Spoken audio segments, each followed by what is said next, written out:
Yeah.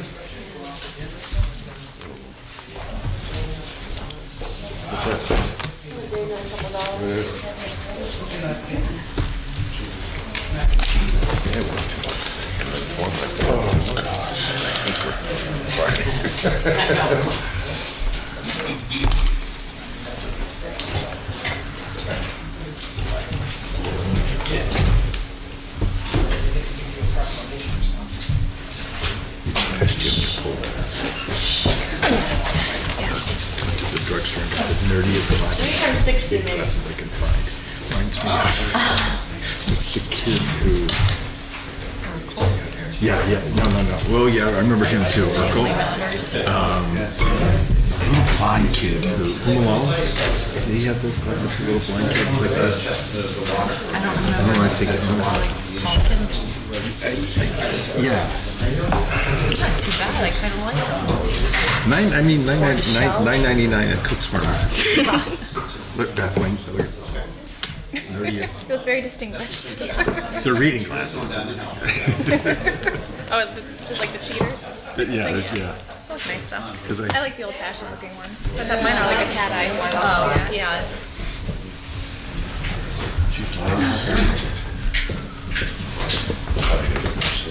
He did not. Really takes us to those girls.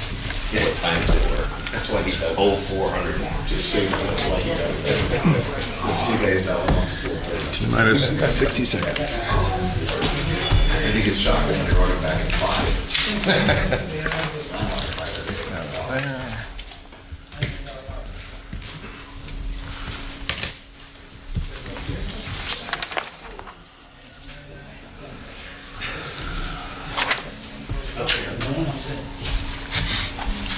Oh, here we go.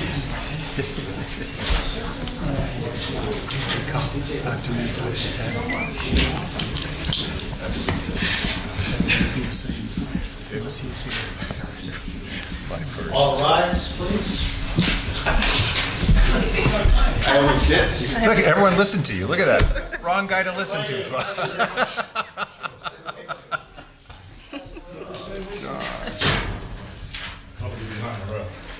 I'm gonna go outside and Ready? I'd like to call to order the January 25th meeting of Wilkes-Barre City Council. All rise to the pledge. I pledge allegiance to the flag of the United States of America and to the republic for which it stands, one nation, under God, indivisible, with liberty and justice for all. Almighty and everlasting God, who presides over all things in heaven and earth, come and preside over these deliberations, so that those that make the decisions may be guided by your wisdom.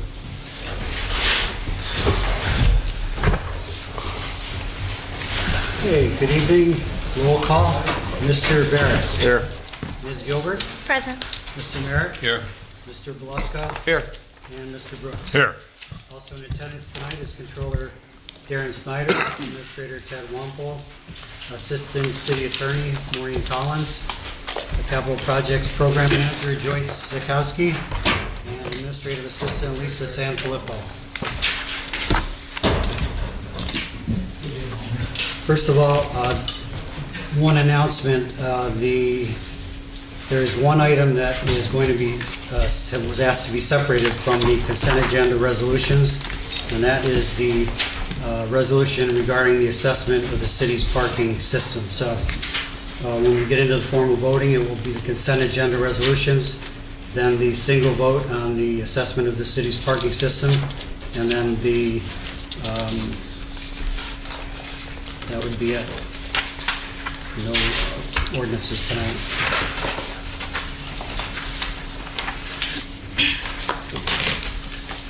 Does anyone from the public wish to comment on legislation pending before council tonight? Go ahead, you want to come? Linda Joseph. I'd like to talk about the parking study. Personally, I feel the parking study is definitely long overdue, especially in the neighborhoods with business districts. The last study was done, it looks like 2003, 2004, and I don't know that neighborhoods were even included at that time. thank you to Councilman Brooks for asking the administration to include neighborhoods in this study for which they agreed. My personal experience is with Hazel Street. Over 20 businesses in a 2-block area between Blackman and Stanton. 5 years ago, half of them did not exist there. Parking and traffic is horrendous. Employees park all day and customers have difficulty finding parking. Just like basically, I guess, downtown was. No parking garages and very few parking lots for the businesses in our neighborhoods. I would like to see this analysis done to explore the possibilities to help alleviate these issues in the Rolling Mill Hill area and in any neighborhoods experiencing the same concerns.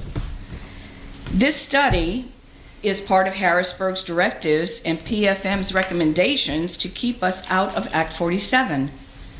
The crucial result could be the city earning much needed revenue. Not to proceed with this, in my opinion, would be contradictory to the goal of all the efforts to help the city become financially stable. On Tuesday, the question was asked if this study could be handled in-house and not hire this company. Attorney Henry explained that we do not have anyone in-house with the engineering expertise that would be needed to complete an accurate analysis. I certainly would not want to see the city spending money to have someone available in-house for something that comes up maybe every 15 years. I know that there is $45,000 in the budget that council recently passed that can be used, but I agree with Councilman Barrett that the parking authority should be asked to consider contributing toward the cost of the study. I know this was just brought up on Tuesday, but I was wondering if there was any update on Mr. Barrett's suggestion. Thank you. Thank you, Ms. Joseph. Any comments? Mr. Waffle, maybe you can answer that question for me. Yeah, to the answer on the parking authority, we actually did reach out to the parking authority on Wednesday, first thing. We spoke to Mr. Torvik, who's the consultant to the parking authority. He made some calls, and they've pledged that they will pay towards the cost of the study up to about $20,000. Now, again, that needs parking authority approval. He's pretty certain that he can get, that they will have that, but it is up to the parking authority. I was actually, admittedly, surprised. That's why we budgeted the full 45. We didn't expect that, and we certainly appreciate the cooperation of the parking authority because it sends, so it gives them some needed information as well. This, it said our parking is so disjointed, and we were talking about it a little while ago that somebody can pull in Parking Lot Central, grab a Parking Lot Central ticket, and actually go over and park over in the intermodal. And who gets the revenue? Right? It's the parking authority, or it's not the city, exclusively. So I think I agree with you, it's a long overdue study. I think the parking authority does see the need for that as well. And I'm extremely appreciative that the administration is, and appreciate Councilman Barrett. So the credit goes to you for suggesting that. We didn't ask, and now we did, and they contributed 20 grand. So we're very happy with that. Great, thank you. Ms. Joseph, Yes. Joseph, if I may. Ted has explained to me the same exact thing here. And are you okay? Do you think the rest of the residents are okay if we don't get that 20,000? There's no guarantee on that money. Would you be willing as a resident to spend 45,000 on a study? Yeah, I would, because I think well it's spent? crucial. And not only for the neighborhoods, but if the end result could be, if you're going to monetize it to raise revenue for the city, then yeah, I think that in the end that would end up being a good thing, absolutely. Okay, thank you. Anyone else? Yes, Bill? One of the things they mentioned, I think you used the word fragmented, or when you talk about our parking system, disjointed or something, but we have numerous public parking garages. We have numerous public parking garages that are downtown. And I'm still not sure which ones actually are under the control of the parking authority, the city, who's responsible for maintenance, as you said, going from one to the other and leaving through the other one. And I mean, it's fragmented is a good word.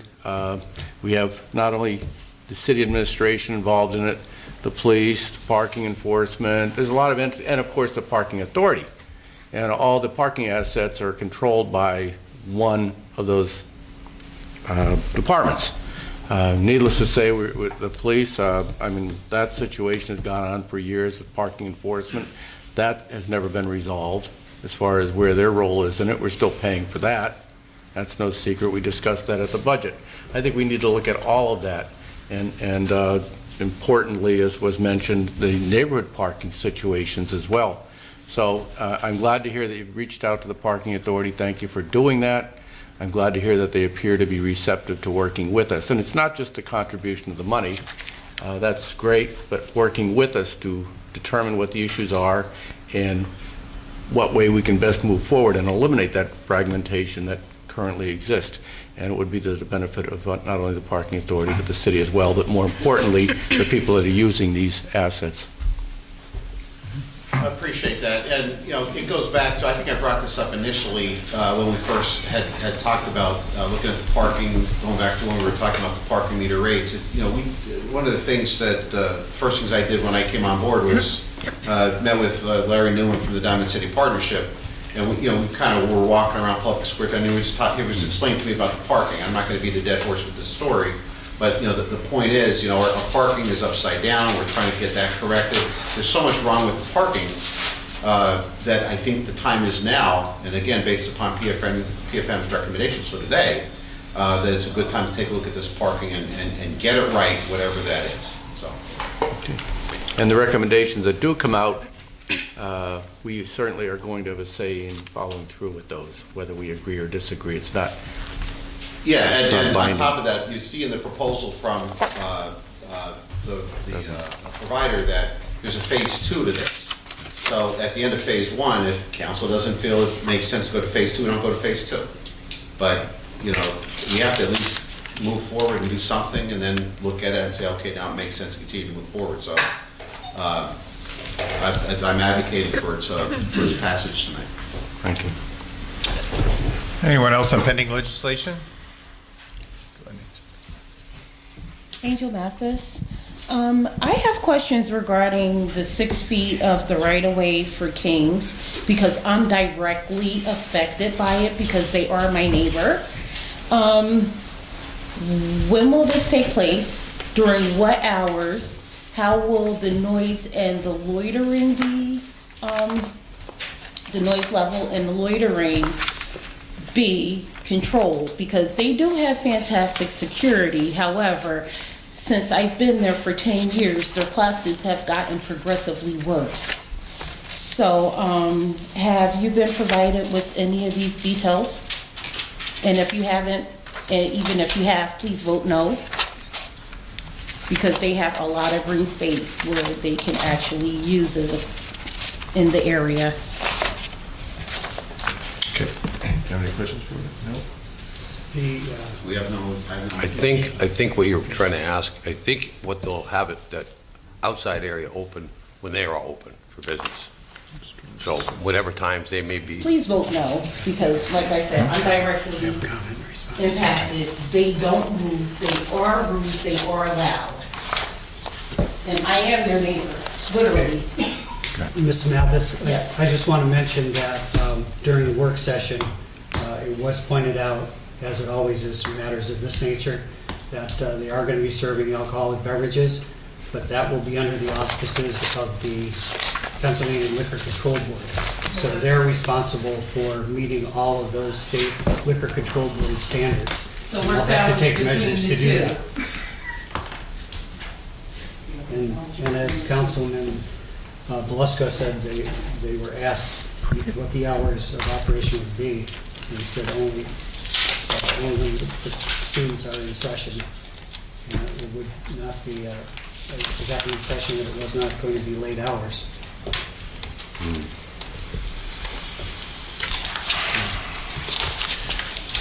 Anyone else on pending legislation? Mr. Troy? This issue that was just mentioned, I can understand this woman's concern. this group, they actually own the restaurant, I guess. Not the building is owned by King's, correct? And if that's the case, they don't pay any taxes. They just did get it. Did you just say, Mr. Ryan, that they're not going to be serving beverages outdoors?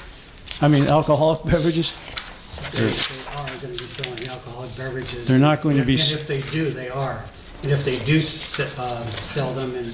They got the liquor license though, right? Correct. If they allow them to be, But they're not going to be allowed to take the liquor outside, I'm trying to answer you. huh? I believe that they are intending on... You're not allowing sure. the alcoholic beverages to be taken outside. If they are, they have to follow the standards that will be set up by the Pennsylvania Liquor Control. Well, since this thing is kind of hanging in the air, I would suggest that council at least table this or vote against it. I mean, when is enough enough? You know, every time people ask for a few feet or whatever right of way, they grant it. Is there a possibility of, I mean, they don't have to pay a fee for this 6 feet, right? They just grant them the variance and that's it, right? I mean, could the city actually charge, does the solicitor know, does the city actually charge the group that owns this for the 6 feet of property there? I mean, if that's the case, maybe they should look into that, since the city's so hung up for funds, and we're on the verge of a fiscal disaster here. Do you know anything about that? If they could charge them a fee? Can the city No. charge this company for the 6 feet that they're going to grant them? I don't believe so, no. You don't think so, but you're not sure. You're not 100% sure then, right? No. You're not sure. So if you're not sure and Mr. Ryan's not sure about the situation, I suggest that she probably would suggest that council table this until further information is determined what the situation is. Mr. Troy, if I may, I don't think that we are not giving the land to them. We're letting them use it. This is What's that just a again, right Mr. of way. Rose? This is just a right of way. This is not a sale of property. But they'll use it for outdoor table, They're just going to use it for for this 6 feet of... just like down here at Rodano's. Yes. The They city is serve not alcohol selling it. We're just allowing them to use it or not allow them, whatever the vote becomes tonight. You're allowing them to use it or you're not. Right. That's all. Well, I suggest that you do not. And And furthermore, before my time runs out, at least table it, as I said, till some of these things can be determined. As far as the study goes, that this woman is in favor of, I would suggest that council table that resolution. This newspaper article here from a local paper discusses in some technical jargon what would be accomplished. Maybe, could you put this in layman's terms, Ted, about, I mean, how much does this study, which is $45,000, I have this subtle feeling that PFM does not have the city's best financial interests at heart. Do you ever get that feeling? I mean, so far they've pushed this debt refinancing thing, which I know you're in favor of and the mayor's in favor of, a short-term solution for a long-term problem, as I see it, because the city's credit line is going to suffer. But I guess that's beside the point. I want to stick to the agenda. My point here is on the study for $45,000. I mean, that is a large sum considering the city. And I talked to Mr. Ryan lately, and he wasn't sure, or maybe you were sure, about where this $45,000 is coming from. Was that already been budgeted? If that was budgeted, I mean, still, whether it was budgeted or not, I mean, the money could be saved and put to another purpose if it was budgeted. If it wasn't budgeted, it's got to come out of the general treasury. So I think $45,000 for what's specified here, I think is really something that's got to be vetted, got to be looked at more closely before your committee.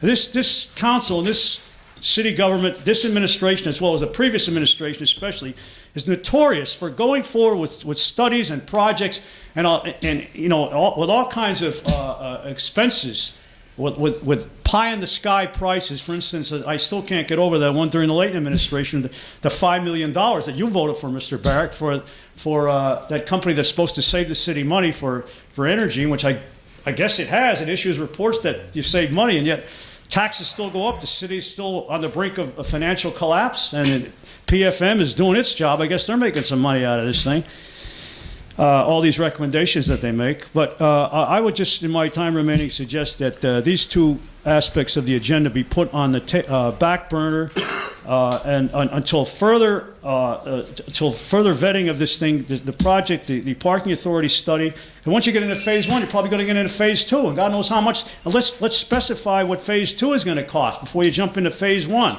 Is phase 2 going to be necessary? All right, thank you. I don't know if anybody has a response to that, but. Anyone any comments? I do on the, as Mr. Belisco said, it is to utilize that space, and it is within council's jurisdiction to rescind that particular resolution as well at some point, should that not be something that That's correct. is working out. So, I mean, King's College and Wilkes University are anchors downtown. Whether you agree or disagree, they are.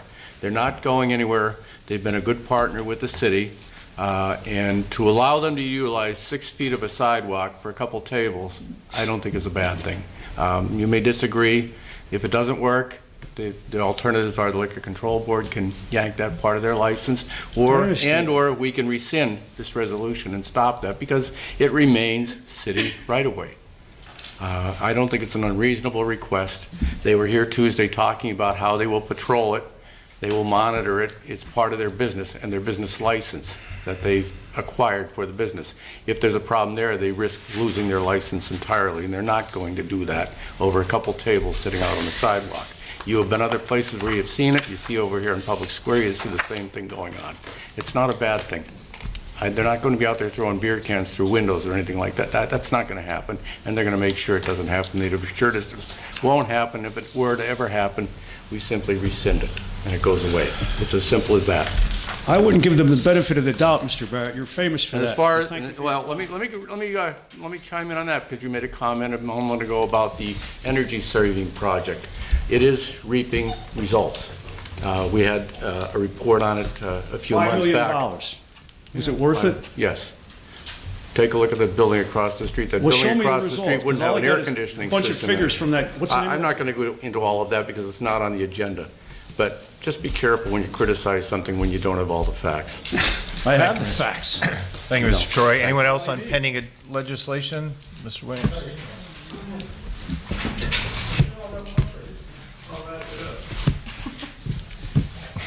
Bob Kalabowski. I think Ms. Joseph pointed out some very, very good points, and I had a conversation with you on this, but a very good point on this parking thing is, now we're gonna go into phase 2. What happens, how much is phase 2 gonna cost? And does PFM, are they aware how much money was pilfered in 2012? I think almost $200,000 from the parking authority, where we're supposed to sell all these, or sell the parking authority assets and stuff? Are they aware of that? Stay on point, Robert. I am staying on No, point. you're not. You're going off 2012. Continue. Look it, we're friends. I I'm know, gonna stay friends continue. with you. Don't keep interrupting me. I'm telling you right now. What I'm trying to do is make a point. Is PFM aware of how much money was wasted out of the parking authority? Do you follow me? And how much money is phase 2 gonna cost? And with all the money that we spend inside this building, why do we need a study? And if they're directing us, you know, they're the ones, we're paying PFM. In 2004 or 5, we paid them $250,000. It was $1,000 or $50,000 a year for 5 years. And what did they do? They come in and raised every fee and tax and thing they could raise.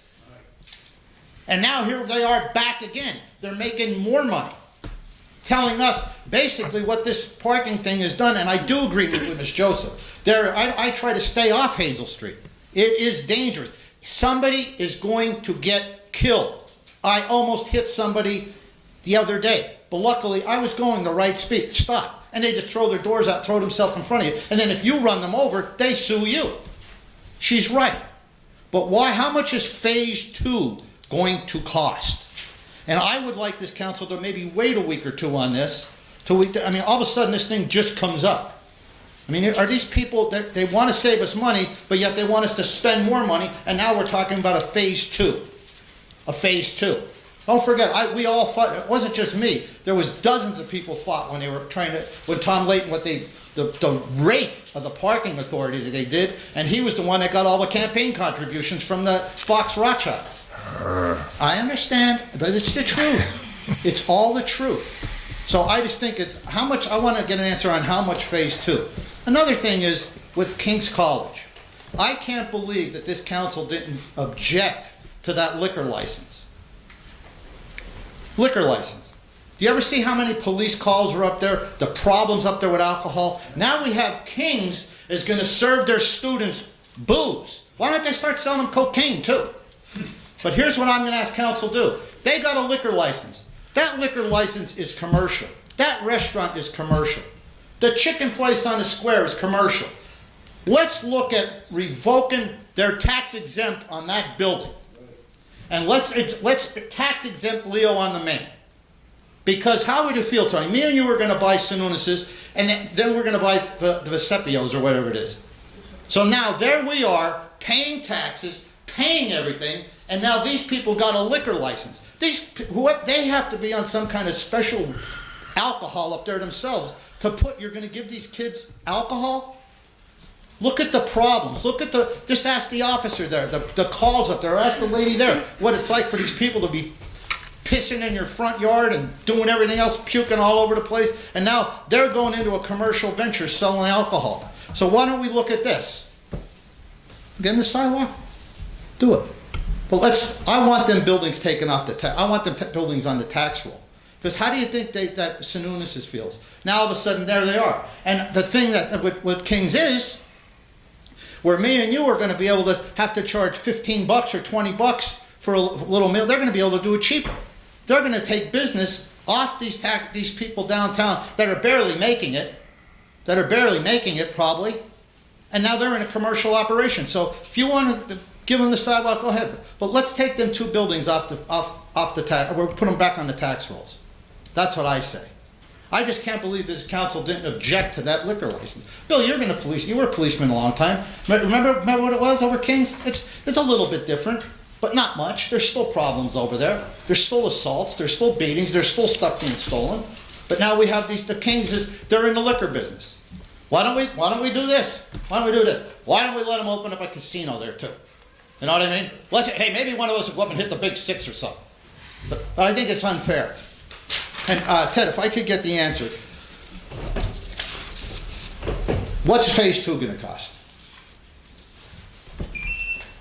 Well, I mean, that's to be determined because phase 1 hasn't been even started yet or approved. At the end of phase 1, they'll come back to us with an approximation on phase 2. There's no way that anybody could predict what that may or may not cost. I have no idea.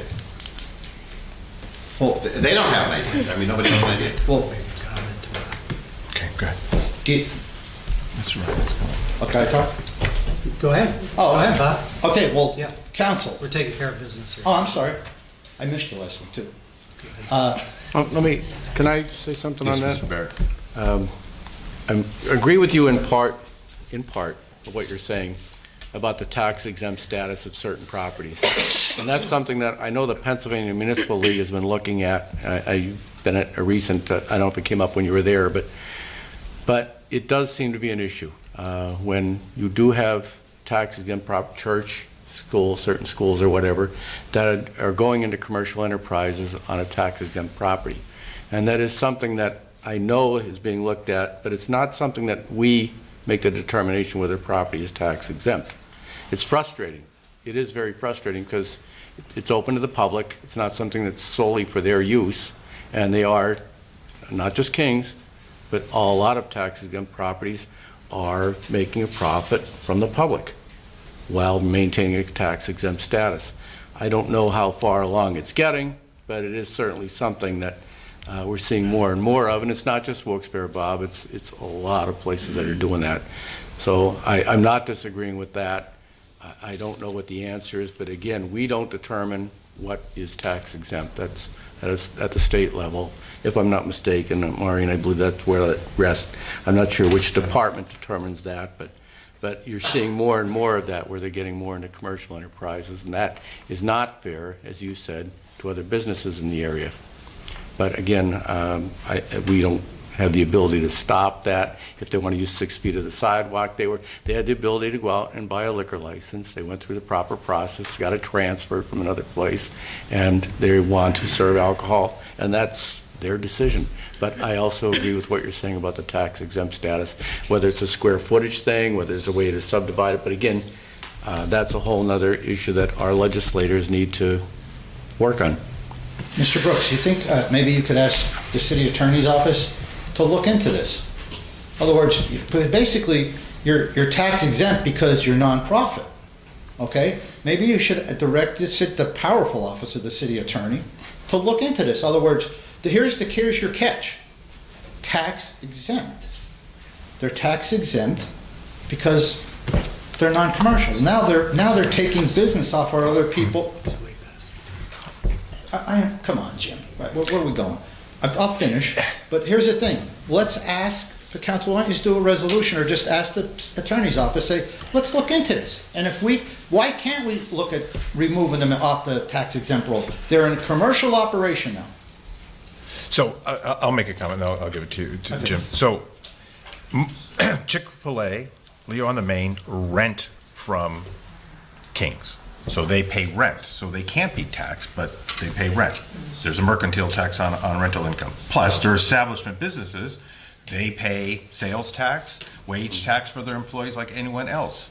So their rental, if I'm wrong, I don't know if you can correct me or not, but I would absolutely guarantee you they're just renting, these commercial businesses rent, just like, what's the place at Wilkes-Barre? Starbucks. They pay taxes and they're paying rent. Well, how about Leo on the Main? King's owns that, correct? But there's still a sales tax, wage tax, LSA tax. So it's not completely tax rate and a mercantile tax. But they're still, on top of it. finish on this, I know I'm over time, but they're in a commercial venture now. They're taking But they're paying, business. Robert, they're paying taxes. Mr. Ryan? Okay, when I asked the chairman if I could respond to you, Bob. Oh, go ahead. Mr. Barrett spoke before I had a chance to say. Oh, okay. I was going to say the same thing. This has come up many times by you and Mr. Troy and Frank Sorg and other people over the years, many, many times. Put the nonprofit schools, other agencies back on the tax rolls. As Mr. Barrett said, the city does not have the authority to do that. Once an entity applies to the state and the state gives it, the city has nothing to say about it. But- So that's where they appeal to, and that's what gives them the permission, and that the city has nothing to do with it, no say in it. Why don't we do this? Did anybody ever do research on it? Because it's in our town, maybe we could exempt them as our own town. Maybe just have them look at it. It's federal law, Robert. It's federal law. It's federal and state law. We can't do anything about it. We can come up with different solutions about how we could so-called tax nonprofit entities. Councilwoman Gilbert had great suggestions about being very aggressive on the pilot program. We continue to do that. That's a voluntary program. We can't force someone to give us money, and King's gives us, what, 100,000? Wilkes gives us 100,000? Blue Cross Blue Shield, 150,000? So there's $500,000 that comes in our budget that people voluntarily do it. I understand, it's just. You need to talk to Cartwright, to me, to change the federal law But I on think what you should do 501c3. is have them look. Does anybody ever did this? In other words, to definitely look at it. All right. All right. We're done? Well, yeah, Jim can say, I don't want him to pop his head like a thermometer, just calm down. Anyone else on pending Worry legislation? about my head, Bob. Gordon Williams, 58 West River Street, Wilkes-Barre. I don't want to talk about the parking thing, but I would like to address this thing, if you don't mind, for 1 second, about the taxing. It is not true, Mr. Brooks, my good friend, like they say in Congress, when they're shooting darts at each other, my good friend, that awful guy from Wisconsin. Sununus is paying city tax, county tax, and school tax. Leo's on Mains or whatever isn't paying any of those. So, just so we know. But I'm saying Chick-fil-A, I'm sorry, Well, they the same thing. rent, They're not paying those either.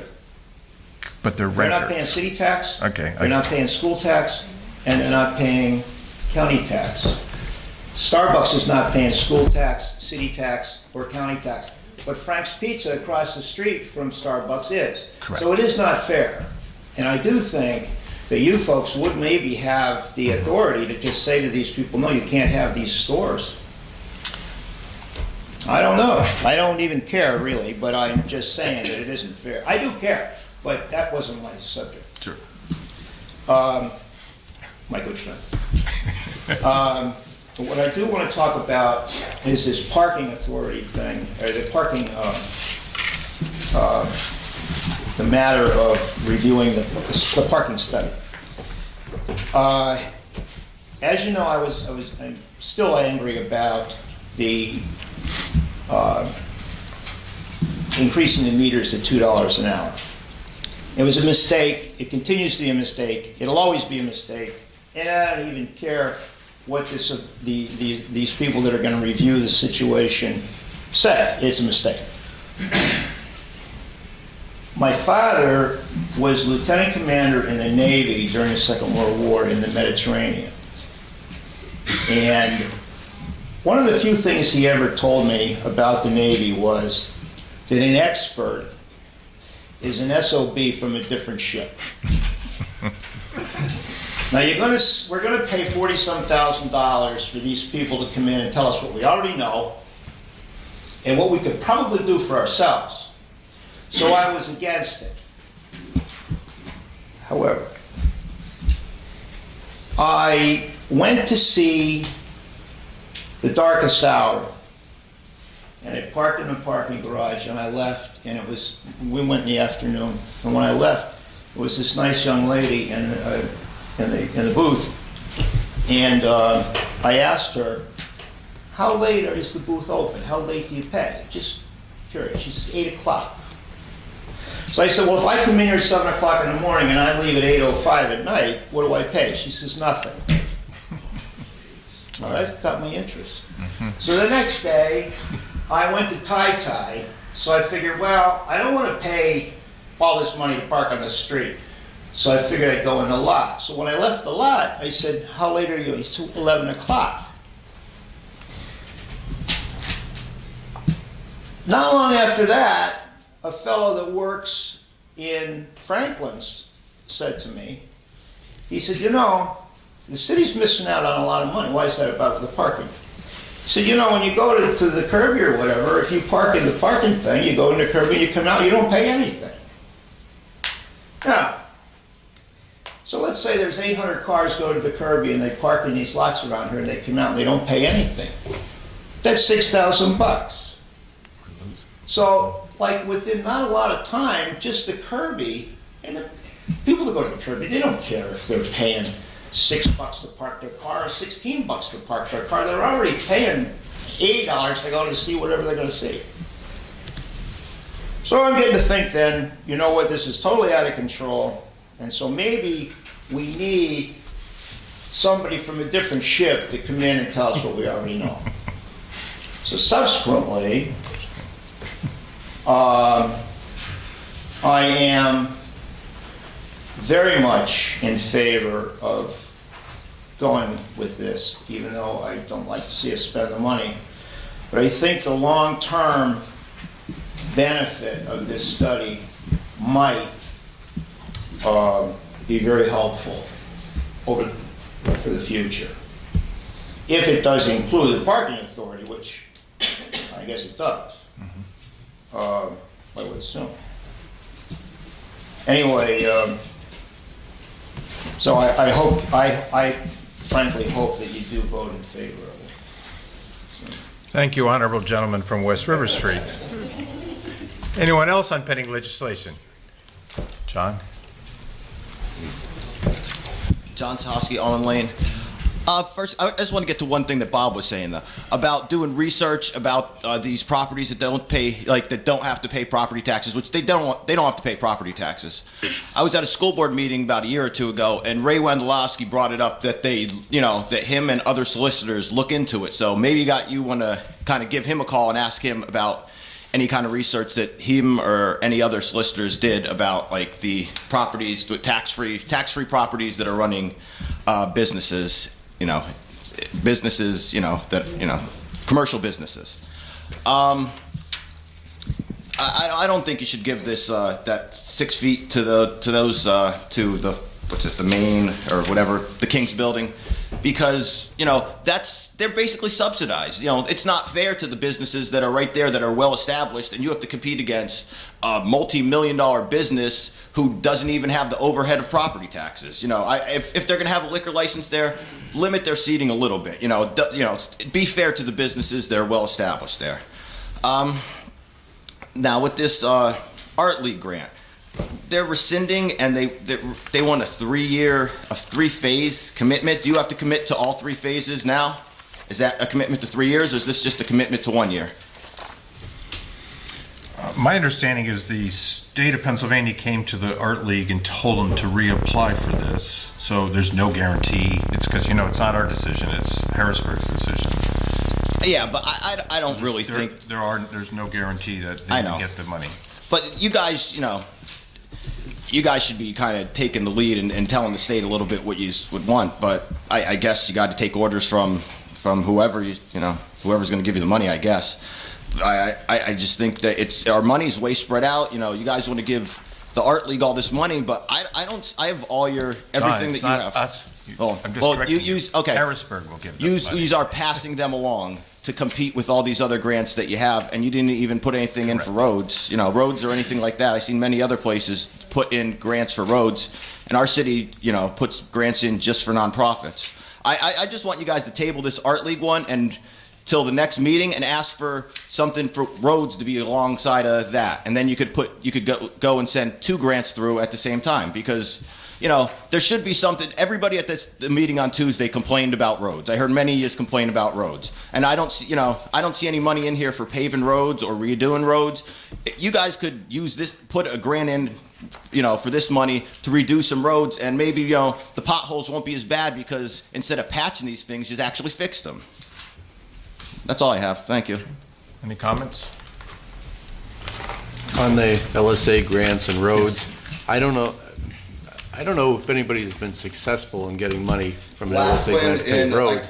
Not in my experience anyway. I know you brought it up before. You mentioned DuPont or something? Laughlin got 125. I'm pulling from a Citizens Voice article from July 2nd, 2016. Laughlin got 125 for repairs on roads. The same year, Exeter got 100,000 for 16 paved roads. That's also from the same article. Through an LSA grant. Through an LSA grant. Through the same, like you can see our stuff, what we got, and there. People do it. People get roads done with these things. If you really look, you see people use it for all kinds of things.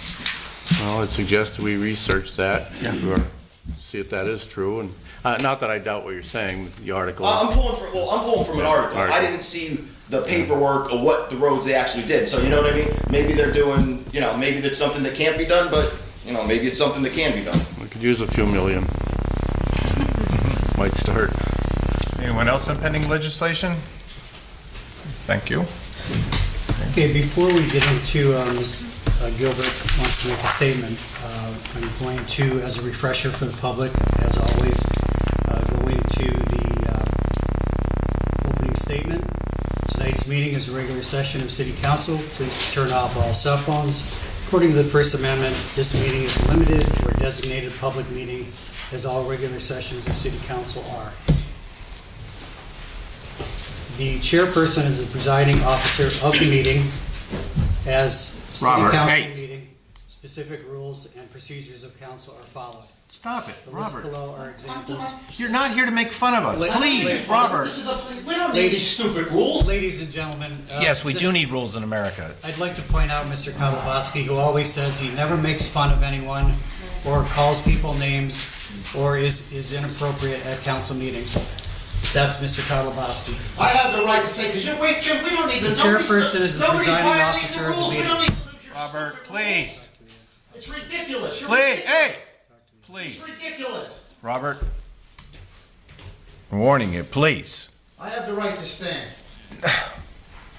This is a meeting of City Council, Bob. Well, I'm standing up. Not a meeting of Bob Kowalski. The chairperson is a presiding officer of the meeting. As a City Council meeting, specific rules and procedures of council are followed. The list below are examples of important council rules. They are not intended to be a complete list. Sit the hell down! Robert, stop it. Don't interfere with my business. Sir, I'm sorry. do us a favor? I'm not leaving. I have the right to stand. Not leaving. Please, could you please remove I'm not Mr. going. Kowalski? I didn't do nothing wrong. No. You're making fun of this situation, I'm not, Robert. it's ridiculous. We don't need them rules. Yes, we do. Could I go outside and talk when you're done? When you're finished, can I come back in? 'Cause I didn't do Please nothing continue, wrong. Mr. Ryan, please continue. As the city council meeting, specific rules and procedures of council are followed. The list below are examples of important council rules. They are not intended to be a complete list. Persons addressing the council shall limit their address to 5 minutes. All remarks shall be addressed to the council as a body and not to any individual member thereof. No persons are allowed to address the council from beyond the rail, except the speaker at the dais who has the floor. Preservation of order. The chairperson shall preserve order and decorum, prevent attacks on personalities or the impugning of members' motives. Points of order. The chairman shall determine all points of order. Persons authorized to be within the council rail. No person except city officers or their representatives shall be permitted within the rail in front of the council during any meeting without the express permission of the council. Finally, in order to be heard by all here in attendance, as well as to be picked up by the microphones and recorders, when members of administration are speaking, please stand up and speak into a microphone. Council will speak into their microphones at the table. Thank you very much. Ms. Gilbert, you'd like to make a statement before we go into the formal voting? Yes, please. I believe each of us on council can agree that there are some issues to address regarding the city's parking system in respect to its efficiency and revenue for the city. I also believe that each of us believes in fiscal responsibility and that some proposals presented to us, while potentially useful, may not be fiscally responsible at the present time. It is my understanding that there was a parking study in process about 6 or 7 years ago by the prior administration by Desmond Associates. It was regarding valuations on leasing or privatizing city garages. Based on some research, it looks like that study was being paid for by the parking authority. Has the parking authority been involved in reviewing the current proposal? Because I'm thinking this is something that they could fully finance at this stage. It should also be clear that this is going to cost the taxpayers well over $45,000 in the long run if we continue with Phase 2 of this project. And if we do not vote for Phase 2 after Phase 1 is approved, then we would essentially be throwing $45,000 down the drain. Furthermore, based on Mayor George's prior voting record as a councilman on this very issue in the past, he was not in support of funding this study, as well as leasing or privatizing the garages, because he indicated he wanted what was best for the city. We all want what's best for the city, but there needs to be clear rationale and intent for what we as council will vote on. It doesn't seem reasonable to proceed with this study unless all the garages run by both the parking authority and the city are included and everyone is in the discussion. At this point, both myself and Councilman Belisco move to table this resolution and invite the parking authority solicitor, Murray F. Berg, and Director Tom Torbeck to the discussion, as they were intimately involved in previous negotiations on this very issue. So there's a motion to table. No. Is there a second? No? You're tabling? I would like to make a motion, and Councilman Belisco as well, to table this. To table it, or the simplest thing to do is to just remove it from the agenda. Okay. Remove until we have Right. a more concise plan with the parking Yes. authority. Right. If everyone is in agreement by unanimous I will. consent, we could do that. I'd like to second that. If it's It's by a- unanimous by consent, unanimous it'll just be removed. consent. If Right. there's no objections from council, No objections, it'll be moved. if there's no objections by unanimous consent, it can be removed. Mr. Barrett? Mr. Barrett? Well, I want it on to vote on. I want it on the agenda. Okay, Mr. Barrett? I would like to move forward with it. Okay, I'd like to move forward too. Okay. All right, so there's a general consensus to move forward then. Okay, then there will be voting on the consent agenda resolutions first, then a separate vote on the assessment of the city's parking system, and finally, the vote on the consent agenda ordinances. So first we'll have the consent agenda resolutions, minus the assessment of the city's parking system. Motion second and vote. Bill and Mike.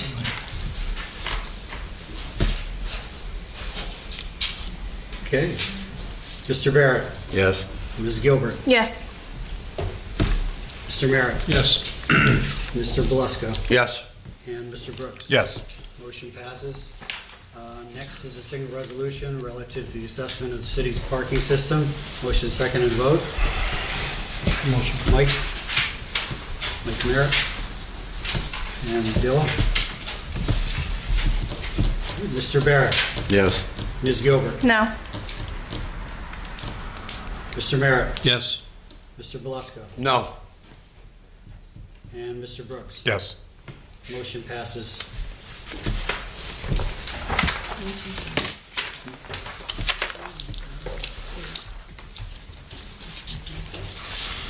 Presentations of council members now.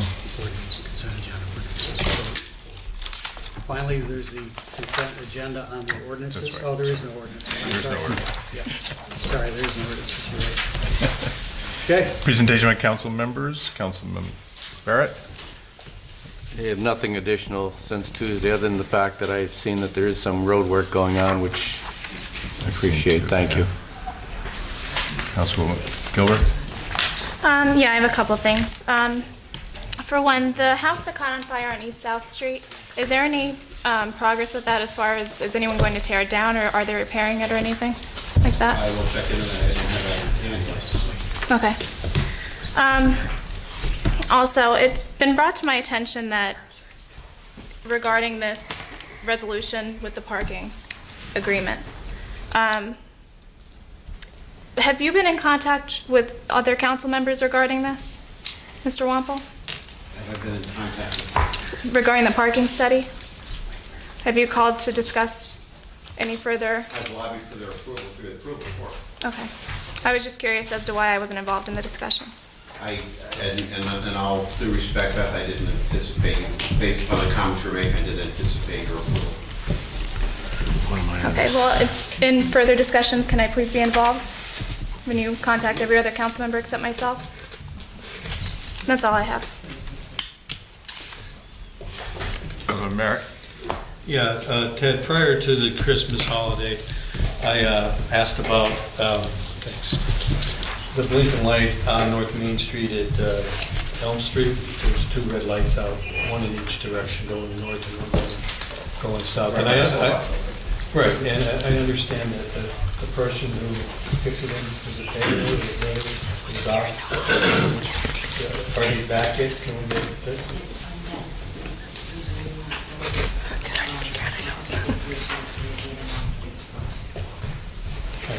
That's all I have, Council. Councilman Beluska. I just have one thing for council and the public. I'd like to give credit where credit is due, as I always do, but I'd like to mention our city administrator, Ted Wampel. During this crisis of the Susquehanna River and the ice jams and the creeks, we as council, we have gotten all these emails to keep us totally informed of the latest happening throughout the night, and I would like to give credit where credit's due. It gave us a lot of information that we needed to express to our residents in our neighborhoods, and I really do appreciate that. Thank you, Ted Wampel, and Fire Chief Jay Delaney, too. Thank you. Thank you. I have nothing else. Okay, into public discussion. John Magda.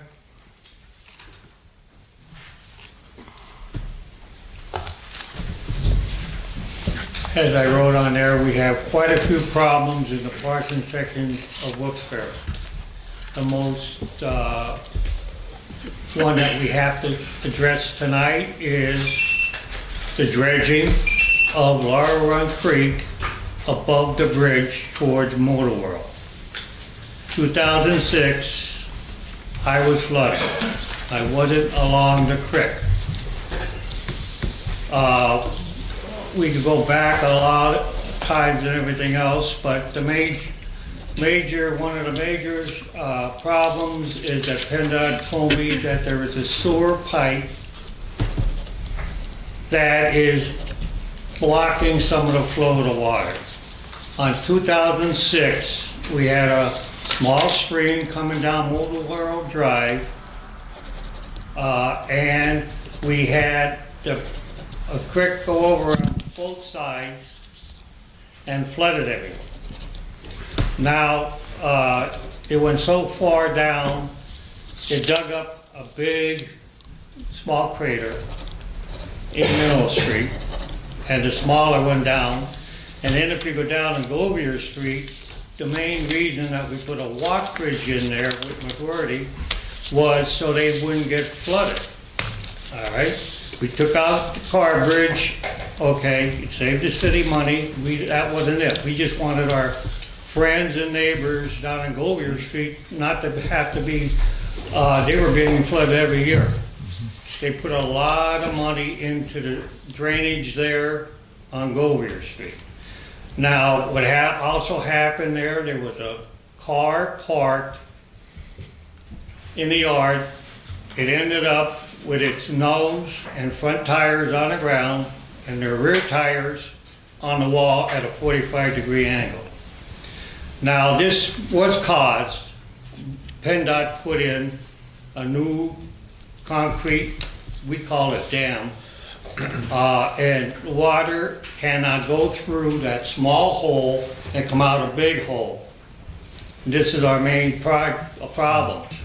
The dredging, I'm glad they dredged the other part as we requested, but I did tell Butch we have to have that part done, and now he tells me it's not going to be done. Okay, Tuesday, the water was hitting the pipe. This much more and it would have come over. All right, now this is only the first ice problem we had this year. The major problem is Motor World.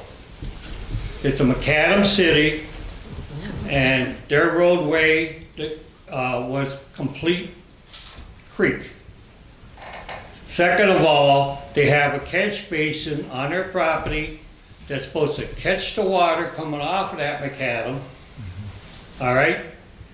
Go into the catch basin and then go over the concrete to get in and go off the pipes. We have a pipe that big coming from Mineral Springs. We have two from Motor World, one from their drainage, and the one right from this catch basin. Plus the new macadam they put in is going over the bank. And in the catch basin is that concrete piece. The most water that goes in there is about 12 inches. There's a big hole, big cut into the catch basin, which the water comes in and goes straight through into the creek.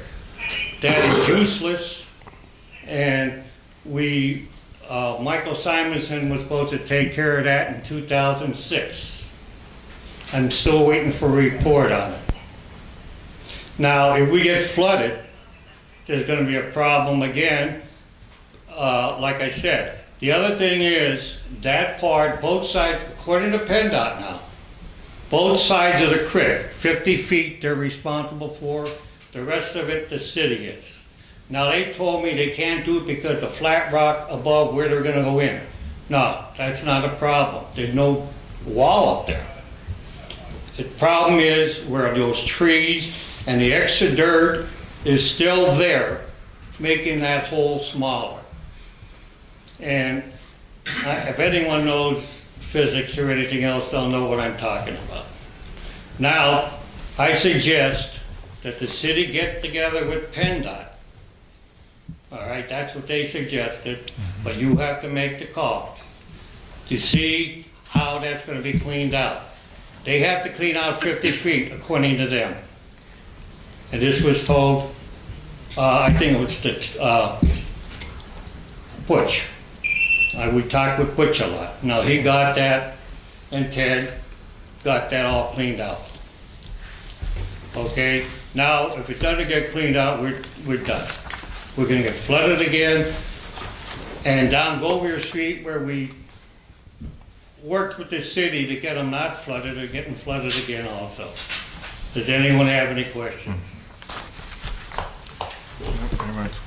John, that'd be DEP, right, not PennDOT that would control that dredging and everything else there. It wouldn't be PennDOT. No. They told me it's them. As a matter of fact, in 2006, there was L bars, holding that big, they called it a sewer pipe, to their new concrete that was there. After 2006, they were all bent. I called the city about it, sent them pictures, nothing was done until last spring, spring. They came, straightened them out, and rebolted them in. And that's what I talked to PennDOT. I may be wrong, Bill, but this is what PennDOT told me. I don't care who's responsible, okay? Someone should clean that up. I'm just trying to get you. With the retention basin at the bottom of Motor World, that has to be cleaned out periodically. Gets all filled up with everything. Right there outside Mineral Springs, whatever it's called right now, there's a large retention basin to catch that water. And I know we did a lot of work on Govier Street down below your place. Yeah. Because the water was coming up through the storm drain, so that, I think we resolved that. But what part are you saying needs to be dredged, from where to where? Okay, the whole part down to Govier Street was just dredged. Right. Beautiful job. Right. Now, on the other side, or the west side of the bridge, towards Motor World, was not, because they said the rock up on top, they couldn't get into. And I told Butch I'm not aware of that. I mean, I was aware of that, but I don't care about that up there. Like I just said, there's no walls up there. If it's okay with you, I'll speak to Butch about it. I'm a little more familiar with it than you might be from being up in that area, and I'll give him a call this week on it. Okay. Okay, thank you. Thank you, Mr. Maga. Okay. John Sikorsky?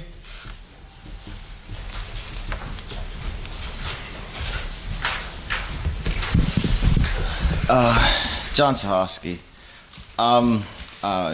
It's just bothered me all sitting there. She wasn't kept in the loop because you didn't anticipate her support. That's just silly. But I'm going to talk about LSA grants. Could I ask somebody I don't know if you have this or not. I came down and had the city give me a copy of all of them. Could you make a copy of this and hand it to these guys? Have you seen them? Anybody? Nope. No? All right. I have... Could you pause and give me a second, because I need my... Oh, no, all. I need my cheat sheet there. If you want, you can sit down, I'll get the next person, we'll come back. Okay. Gordon Williams? Gordon Williams, there was some discussion that I brought up a while ago about the property assessments and the property taxes that we're paying to the city, which differ, the assessment for the city differs from the assessment for the county and the school district. Has there been any further discussion about creating a committee to discuss the city having a reassessment? And I might suggest that maybe we would join in, utilize the county's assessment as it is, and then phase people in so there would be no hardship. Because right now it's very unfair. You have people paying very little in city tax, and other people who have purchased homes sort of recently, and there's a huge disparity in what they're paying in city tax. So maybe the other folks could be lifted, and but it's going to take a study and conversation, and I wondered if this council is looking into that. And another 45,000. No, we're not doing that. Committee, this idea, have we? No, your thoughts? So we'll put a study on the agenda for next year. The honest answer, Mr. Williams, is last year we actually did look at that very item. And one of the things we wanted to do, we thought in the spirit of uniformity, was look at adopting the county assessment. Believe me, there's a cost to doing that. I'm not sure that we're ready to, I'm not sure if we're ready to get approval for that, to do that. However, we did that with the help of Dave Pedri, Tony Alu from the county. We had our IT department on it as well, with John Anstead from the assessment department. The bottom line is there's some issues that we would have to, we'd actually almost have to hire an employee to be able to move the city's data over to the county data. Through our systems, it's not as simple as you would think.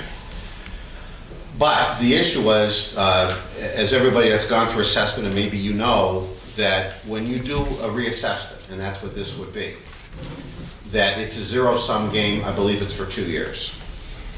So when you do that, you throw everything into the bucket, and it comes out. And that includes corporate tax, what the corporations are paying as well.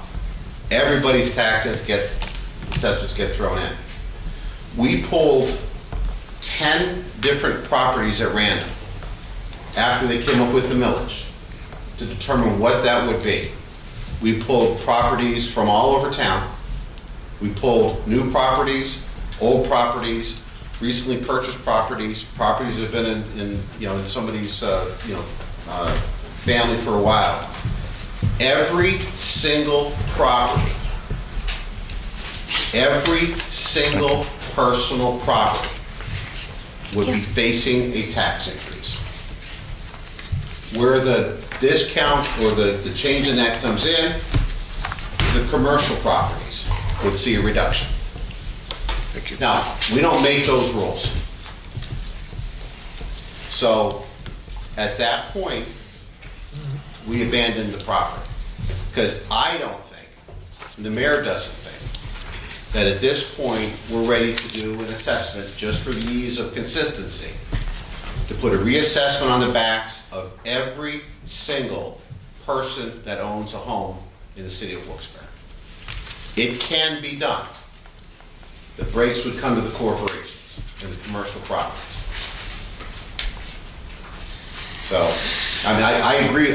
Listen, one of the first things I thought of when first came on board, we had talked about that, Mr. Barrett, about getting that done. I think we missed the boat, quite honestly, when they did it, years ago.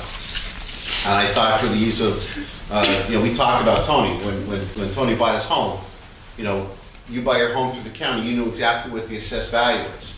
You want to figure out, and I've had the conversations with the gentleman from me that are here tonight about, what's the formula for figuring out the city's assessment?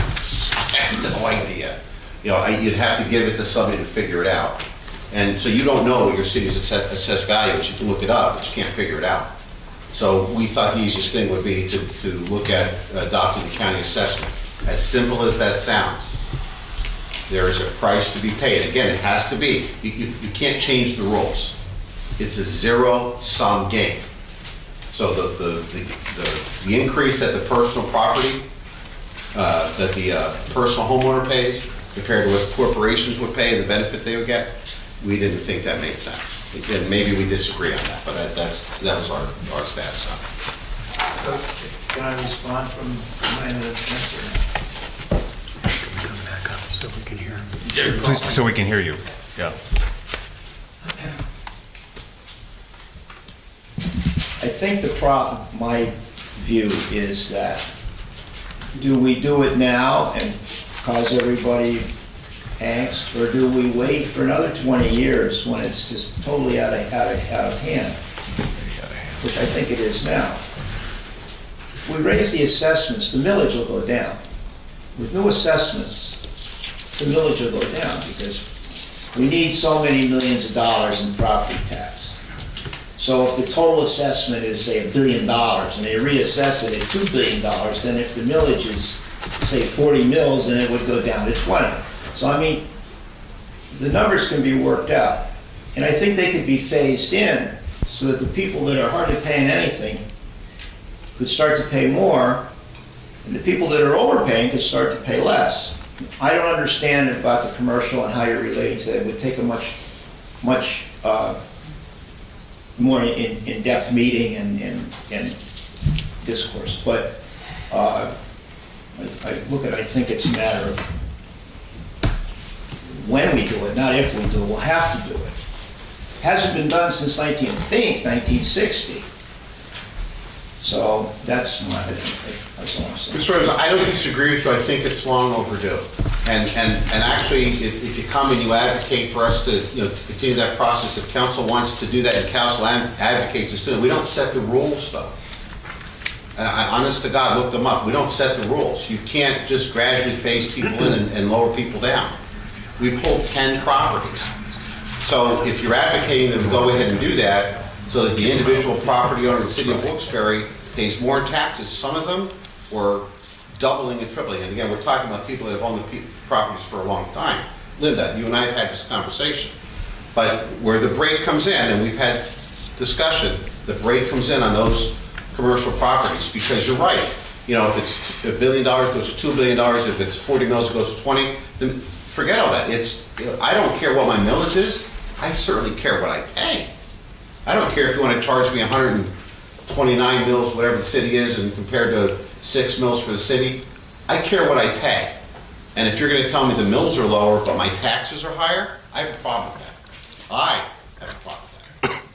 So I don't disagree with you, but I mean, I think you'd have a tough time getting 5 people I'm sitting in front of you right now to say it's a great idea to go ahead and do it, but I don't want to speak for them. John?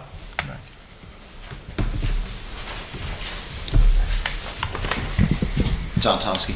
Okay, like just to qualify this. This came from Mark Barrow's grant writer in your city. Mm-hmm. So this is from City Hall. But like the projects here, like this year we have so many different projects. Like this is a smaller year where we're only asking for $3 million. We never get that much, but it's like, this is why I always say that we need to do, ask for less projects, because the more choices that we give the state to give us, it spreads it out. And I don't think, I don't know, it gives us less of an opportunity to get the things that we want. That's why you have to, I really think you need to prioritize these and only do certain ones. Like, for instance, 2015, 2016, all these other projects got funded, and the only things that didn't get funded were flood mitigation for Solomon Creek Phase 2 and Mill Creek flood mitigation.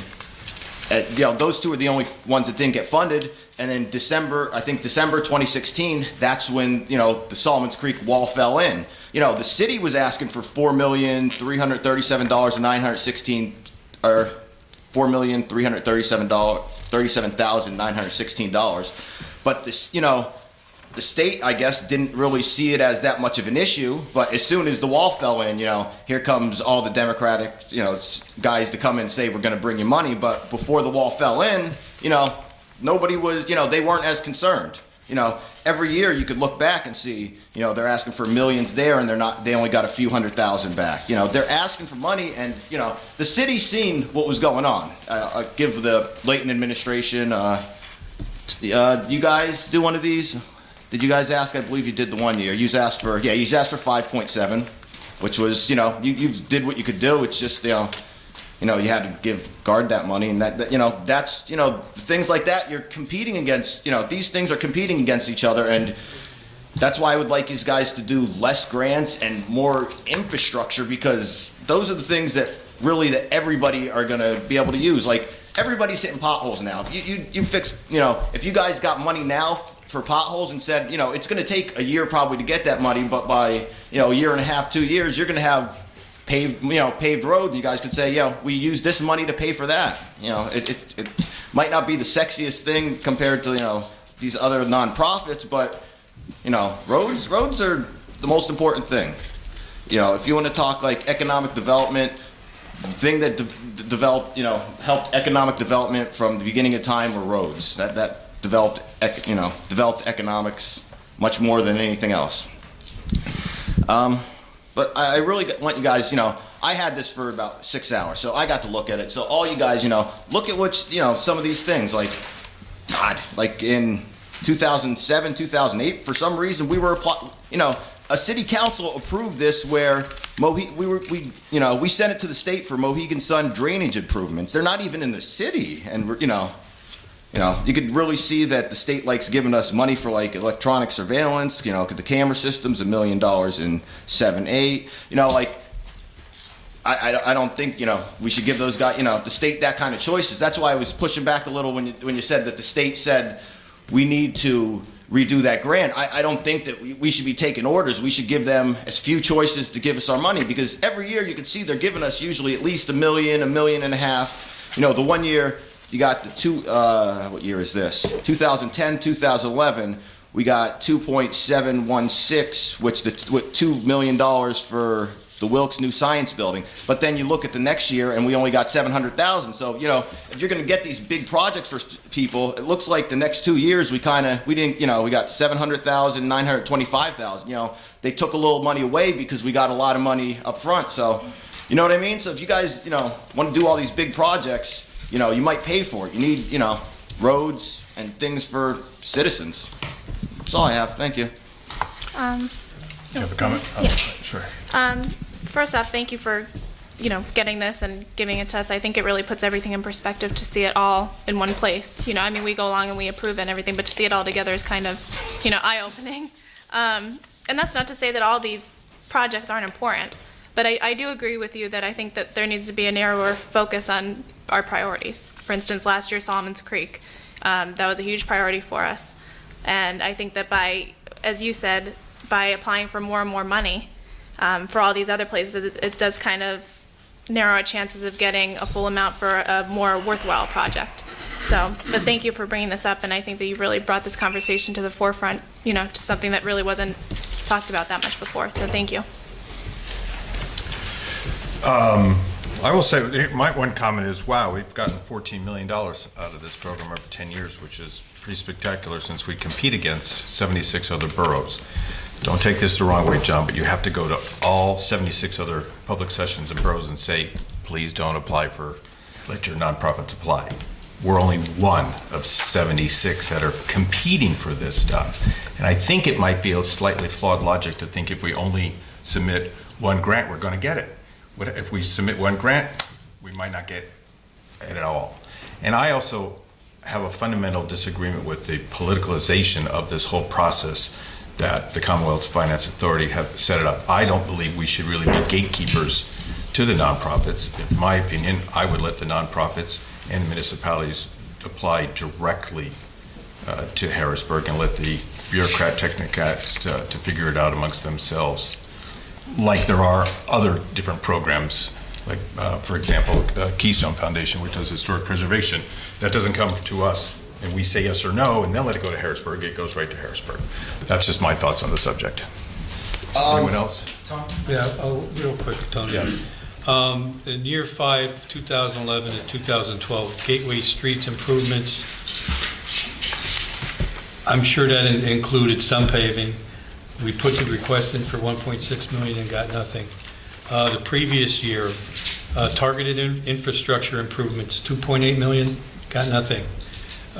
Previous year, 2009, 2010, put in $3 million for infrastructure upgrades citywide, got nothing. So, looks like the money goes to the community, but not where the rubber meets the pavement. Sure, Mr. Schneider. I actually spoke to Butch Friday last week about the condition of the roads in the city and potholes and complaints that we get from residents. And one of the things he said was that the city, during this season, we have to use a cold patch. And the cold patch is a temporary fix, where then during the summer we have to go back and repatch the holes that we did in the winter. So one of the things that we talked about was improving the equipment that we have in the DPW so that we could do patches in the winter that are a more permanent patch that improve the roads in the long run. So if we're looking at increases in, you know, getting funding, putting it into like the DPW and the equipment that we have there would greatly improve like the condition of our roads. And that was an opinion that he had. And then he was actually going to interview some companies that have these infrared machines that go down and keep the road so that you can put hot patch down and have a complete permanent fix. So if that's something that we work towards getting improving equipment in DPW, that would go a long way. Mr. Wong. And just to kind of piggyback on top of Darren saying, you know, that we can't apply for a lot of different projects with DPW or with roads. You know, we currently use OCD money for road paving. We use liquid fuels money for road paving. We can apply for millions of dollars in the road paving. We're not going to get all the roads paved. Realizing we also don't live in a bubble. and the state's gonna award this money as they see fit. We do not award the money. If we went in with just city projects, there's no guarantee that the state's gonna award the money to us. Plus, we then basically spite all the other, perhaps deserving projects, in the community, whether it's, the YMCA, Children's Development Council, Kings, Wilkes.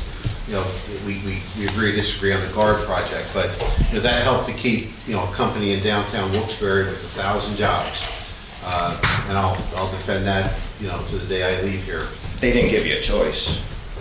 So, yeah, they did. So, well, with that, I'll let you. That's fine. Angel Mathis? Angel Mathis, Wilkes-Barre, but before I do my presentation, I just have one question. Who do I call when it gets warm and I have problems with my neighbors since it was passed? 911.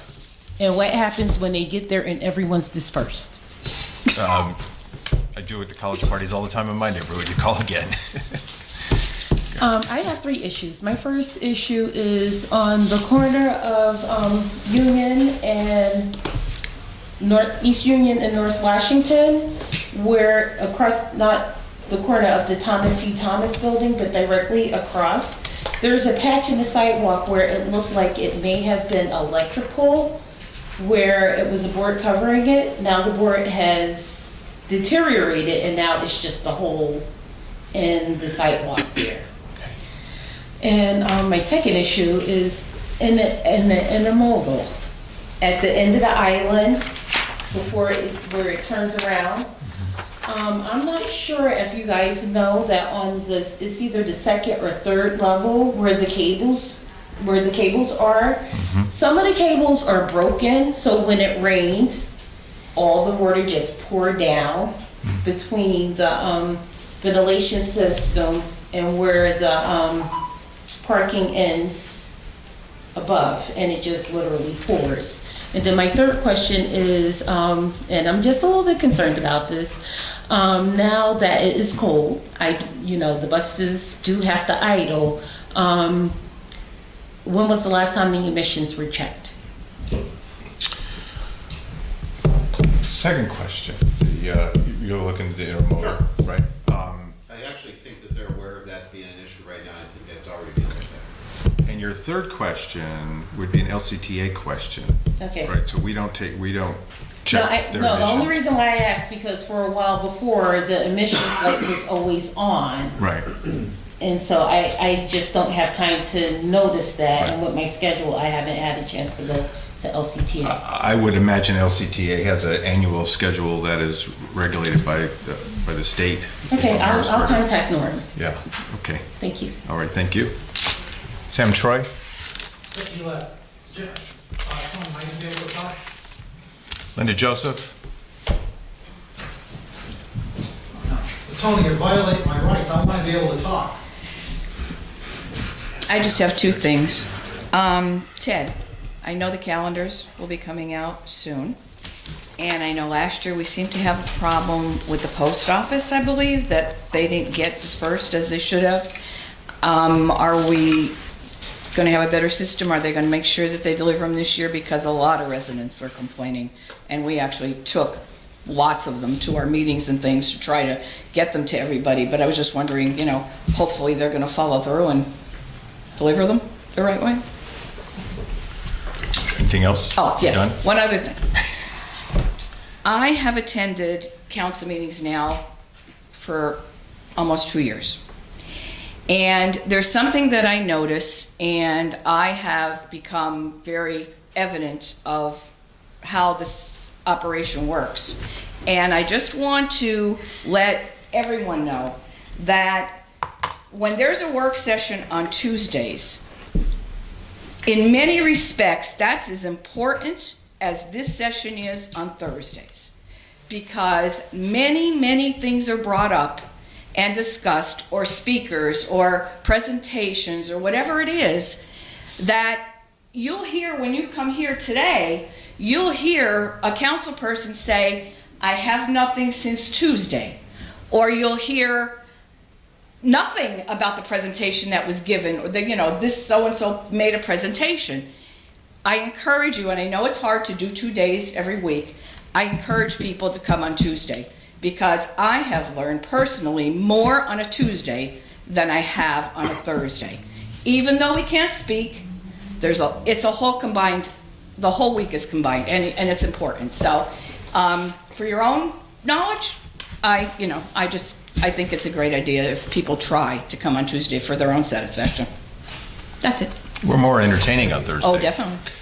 Yeah, so it's a good point with the counters. There was a system they use, I think it's carrier routes that they tried doing it last year. And the problem is the carrier routes didn't go to the far ends of the city where people didn't get calendars. So we're looking at addressing that. Okay. If that's the issue this year, we'll get them delivered by hand if we have to. Okay. But there's some shortfalls to that. The other thing you can do is expand it, but then we're gonna be giving calendars to people in Hanover Township, and because they do it by the postal route, Right. and everybody gets one. They're not to determine who's in the city and who's not. Yeah. Just every house gets one. So, I appreciate that, and we know that there's a problem. We discussed that. Okay. So, thank you. Thank you. Linda, if you know of anybody that's not getting one, Uh-huh. Ted will hand deliver it. Okay, I'll make Knock on sure. their door.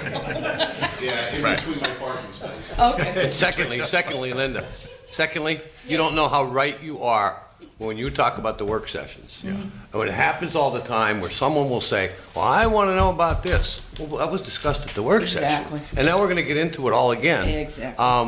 And I appreciate the people that do come. They learn a lot. We express more than we do in at least I do, at a work session, because it's for us to talk. Sure. It's a public meeting, but only, as you know, 5 people are here. Right. But they should, especially the regulars, and there's a lot of regulars here, come to the work session, and you're going to learn a lot, just as you did. Definitely. And that's where the real meat of the voting is discussed. Absolutely. Thank you, Linda. Thank you. Thank you, Linda. Any other comments from council? Mr. Belisco, you get your chance. Tony, can I please You get your chance next week. Motion to adjourn?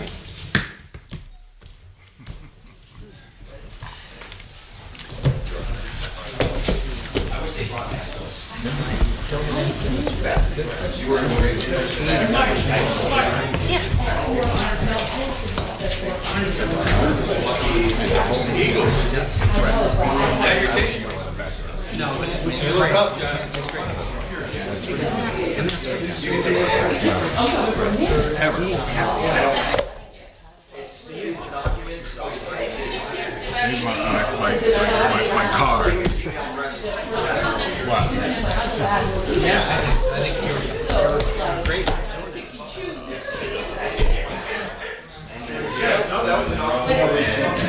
Lisa, I think just going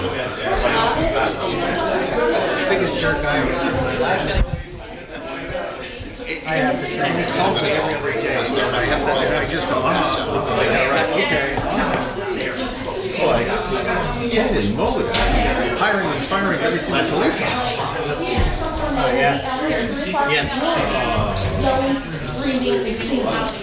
This is every day.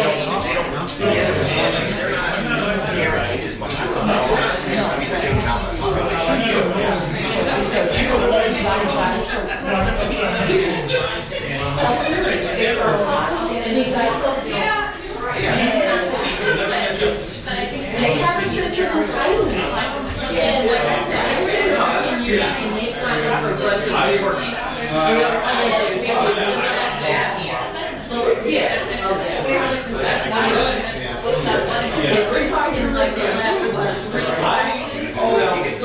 classes. What's on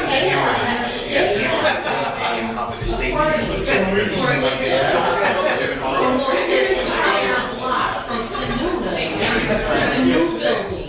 And then they started fighting and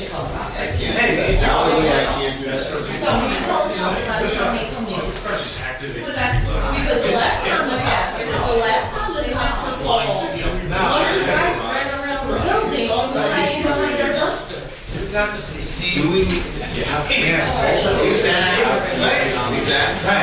I've never denied the fact that they have talent.